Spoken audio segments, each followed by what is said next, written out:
শেখ হাসিনা কখনো বলেছে আমি ওয়াজেদ হাসিনা? বলে শেখ হাসিনা।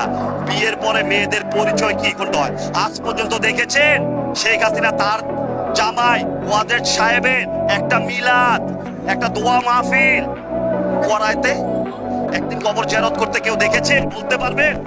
তার ছেলে এই যে জয় কখনো বলেছে আমি ওয়াজেদের ছেলে, আমি সজীব ওয়াজেদ, ওয়াজেদ মিয়া আমার বাবা? তাহলে কুলাঙ্গার কারা? এটা তার কথা থেকে বাংলার মানুষ জানে। আরে কুলাঙ্গার তো তার ছেলে যে ডিজিটালের নামে দেশটাকে লুটপাট করে খেয়েছে। আরে কুলাঙ্গার তো তার ছেলে যে স্যাটেলাইটের নামে, যে প্রযুক্তির নামে তথ্য প্রযুক্তি উপদেষ্টা সেজে বাংলার মেহনতি মানুষের ট্যাক্সের টাকা চুষে চুষে খেয়েছে। কুলাঙ্গার তো তার ছেলে বাংলাদেশের সমস্ত টাকা পাচার করে নিয়ে গিয়েছে। কুলাঙ্গার তো তার ছেলে। এটা বাংলা কেন পৃথিবীর মানুষ বলে